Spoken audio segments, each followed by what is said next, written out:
o Jung vai entender uma certa peculiaridade do pensamento e do sentimento, né? Que representa o contrário de abstração. O concreto, ele significa propriamente crescido junto. Um conceito, por exemplo, pensado concretamente, é aquele que aparece intimamente ligado ou fusionado com outros conceitos. Então, vocês lembram lá quando a gente falou de abstração? Abstração é isso, é retirar uma coisa do seu contexto e isolar ela, né? O concretismo é o contrário disso, né? É quando ainda está tudo fusionado, está tudo misturado ali de alguma forma. Quando o conceito ele é concreto, ele não é abstrato e ele não é separado e pensado em si, mas ele está sempre relacionado e misturado. Não é um conceito diferenciado, mas ainda se encontra no material da observação transmitido pelo sentido. O pensamento concretista, ele se movimenta dentro de conceitos e concepções exclusivamente concretos. Está sempre relacionado com a sensação. E, de igual forma, o sentimento concretista também nunca vai estar separado desse seu contexto sensorial.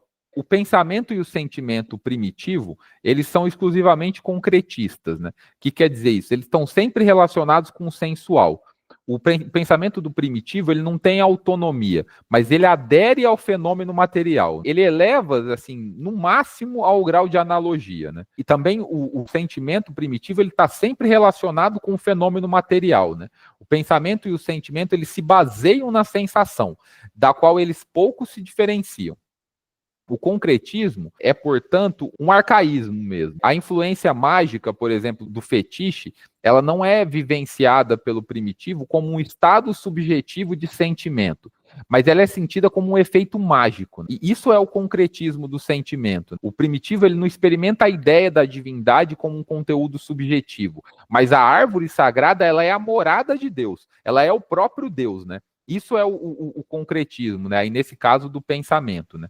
Para o homem civilizado, o concretismo do pensamento consiste, por exemplo, na incapacidade de pensar algo diferente do que fatos transmitidos pelos sentidos e de evidência imediata, ou na incapacidade de distinguir o sentimento subjetivo do objeto do sentimento dado pelos sentidos. Isso já apareceria já no homem moderno, né? Um pouco sobre esse concretismo do sentimento, né?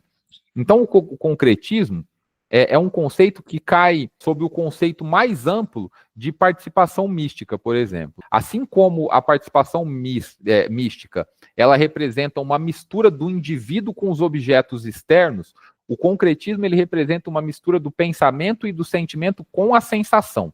Então, o concretismo, ele determina que o objeto do pensamento e sentimento seja, ao mesmo tempo, um objeto da sensação. Essa mistura, ela impede a diferenciação do pensamento e do sentimento e mantém as duas funções na esfera da sensação. Isso ou seja, né, numa relação sensual, né? O que impede que essas funções puras cheguem a ser funções puras, sempre fiquem na dependência da sensação.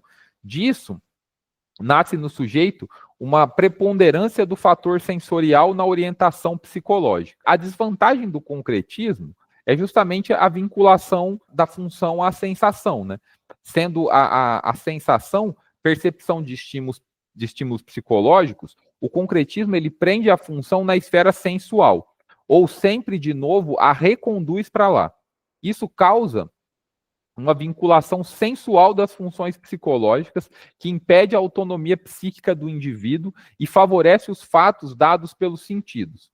No que diz respeito ao reconhecimento dos fatos, essa orientação é valiosa, mas não é no referente à interpretação dos fatos e à sua relação com o indivíduo.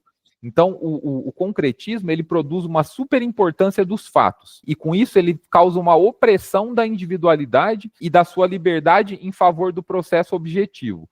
Como o indivíduo não é apenas determinado por estímulos psicológicos, mas também por fatores que às vezes são contraditórios aos fatos externos, o concretismo projeta esses fatores internos nos fatos externos, ocasionando uma supervalorização quase supersticiosa do fato em si, como acontece com o primitivo. Seria o que a gente vai chamar também de pensamento mágico, né? Vai estar tudo ligado nessa ideia de concretismo, né?